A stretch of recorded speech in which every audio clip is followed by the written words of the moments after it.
Hello everyone and welcome to the Starseed Dragon channel. This is our new perspective for the day. And we are using the Tarot of the Divine. It's a beautiful deck based on folklore and fairy tales. It's a gorgeous deck. And let's get started. We have the Four of Coins, otherwise known as the Suit of Pentacles. We have the Seven of Swords, Ace of Cups, Four of Swords, Ace of Swords, and Ace of Coins. So we have three aces, right?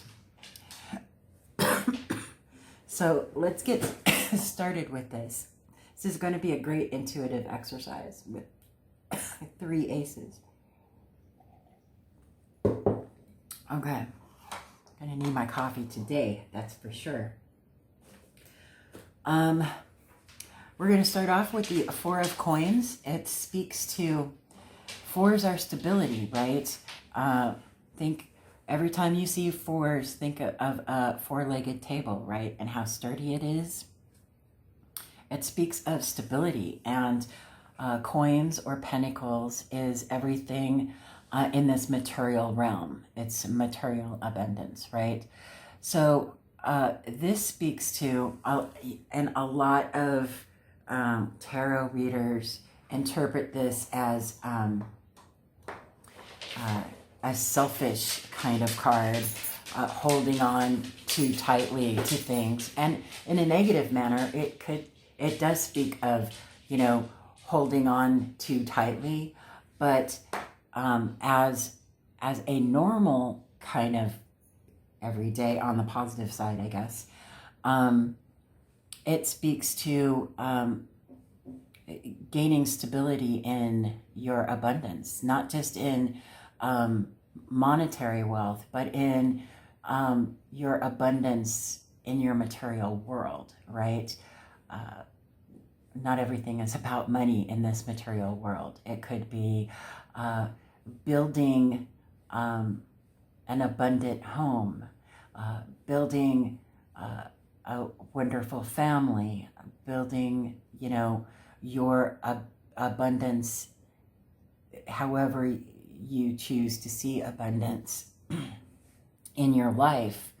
This is approaching a sense of stability where you are saving and building what your legacy is going to be, right? Because when we get to the Ten of Pentacles is legacy wealth, right? So you're building your legacy, you're building your world of abundance, right? And sheltering yourself from any mishaps that may, or challenges that may come, right? Planning for that future and planning for any unexpected expenses or unexpected challenges to your world that you are building, right? The Seven of Swords often speaks to deception and theft and trickery, right? Liar, cheater, stealer.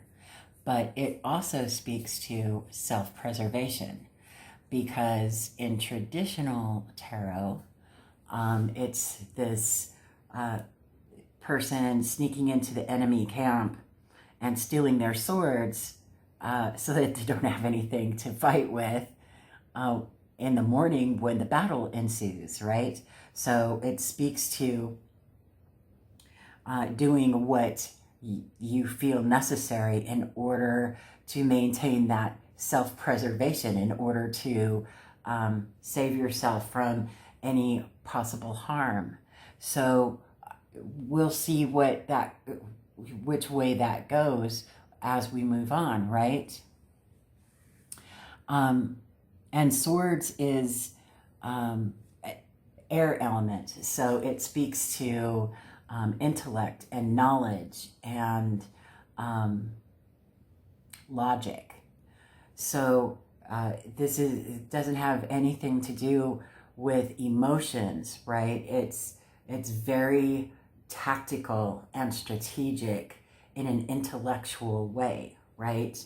So in warfare, or when trying to preserve oneself, there is strategy involved with that. He's, stealing the weapons from the enemy clan that's about to attack him, right?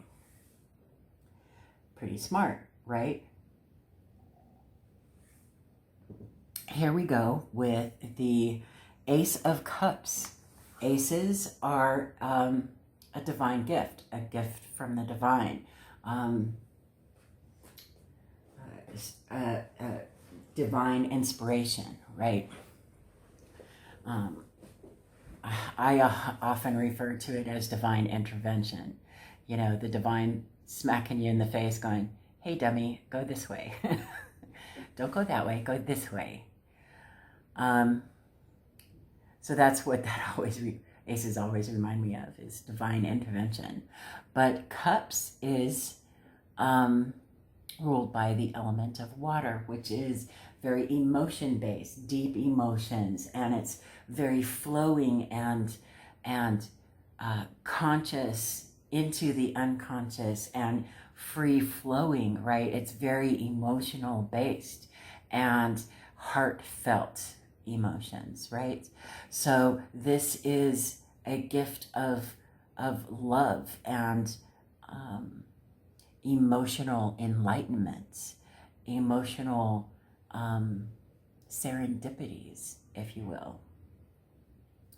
The Four of Swords, swords being air, swords is, air element, logical, intellectual, and everything. But the Four of Swords happens after the Three of Swords, which we all know the Three of Swords is about heartbreak, right? About that expansion into the world of disappointment and having your heart run through with a sword, right? The Four of Swords speaks to going inside yourself and going to a safe place where you can heal not only your heart, but your head as well. You need to repair your body and repair your soul and prepare your mind for the challenges that you're about to go through with the fives, right? So this speaks to healing your head and your heart and preparing yourself mentally for the challenges that lay ahead of you after you have gone through an unruly battle.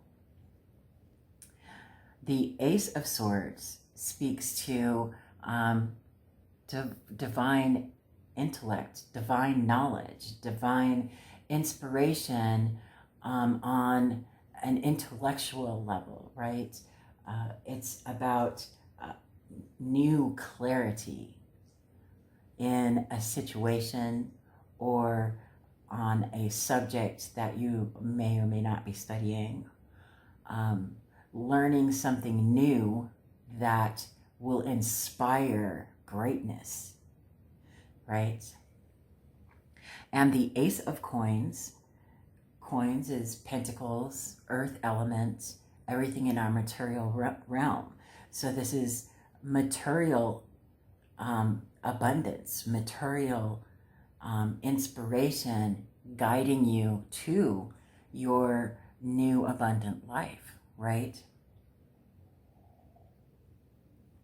So with all six of these cards put together, what is that telling you intuitively? What is coming out and speaking to you? The only ace we don't have is what the Ace of Wands, right? Which would be passion, creativity, inspiration, that sort of thing. So with all three of these aces, I mean, there is definitely some divine inspiration and some definite divine collaboration going on behind the scenes that is leading this person that we're reading for down an abundant path, right? They're building their world of abundance. They're building their world and finding a place of stability while also having that thoughtfulness of how far they've come and wanting to preserve themselves and preserve what they've created. When they gain inspiration or an emotional epiphany that leads them to heal any of those suspicions or any of those who may or may not have deceived them, right?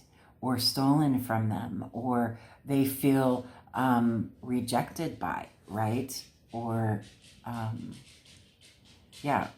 stolen from, right? Their emotional epiphany is to heal their head and their heart so that they can aspire to learn, walk away from this, whatever this treachery was, with a knowledge of how to deal with it going forward and how to make sure that they know how to spot those red flags in order to build their abundance with new ideas of how to mold their world into a safe, stable place, right? What is it that you are seeing intuitively with these cards? Let me know in the comment section below. And we got some, what is this? Sea Soul Journey Oracle cards. Let's see what we got here. Put that right there. Let's see. Oh, we have Shine. May you be a lighthouse. Inspiration. And we got Curious. May you open and explore.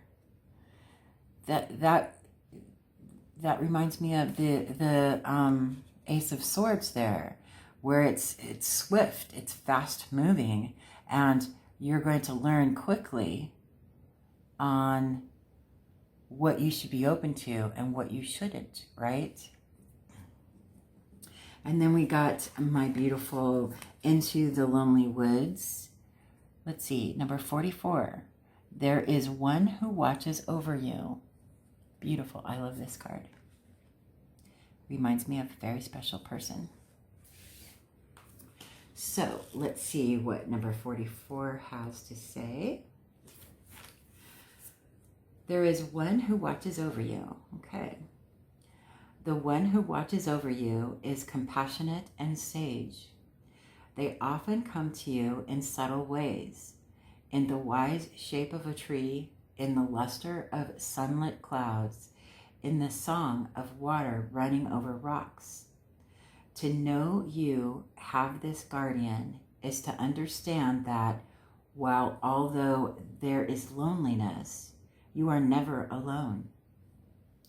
This watcher is linked to the path of your soul from your first breath to your last, and they will be with you in the great in-between of your lifetimes. The one who watches over you knows the sacred quest of your soul, and when it feels like you have lost your way, they will remind you of your purpose. Beautiful. I love that. I just love these cards. It's my favorite oracle deck. Into the Lonely Woods. Go check out the review. It's beautiful. But this really coincides greatly. Look who's watching over you. Look at all these aces. See? Oh my goodness. It's just beautiful. And these are just exercises for us to tune into our intuition.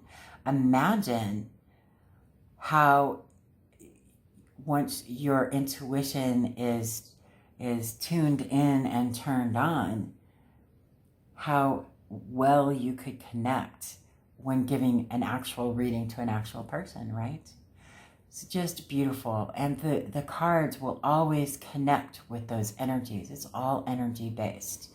And, you know, I don't know, lessons like these are just, I mean, this is just inspiration right here, right? This is just, you know, more proof that, you know, the energy, it doesn't matter what the energies are, that you put into this world, or you get out of this world what you put into this world. You receive what you give out, right? It's a beautiful thing, and I love it. And I love all of you. And I hope that you are getting something out of these intuitive exercises. And I'd love to hear from you in the comment section below. And I hope you have a wonderful day. And I will see you on the next video.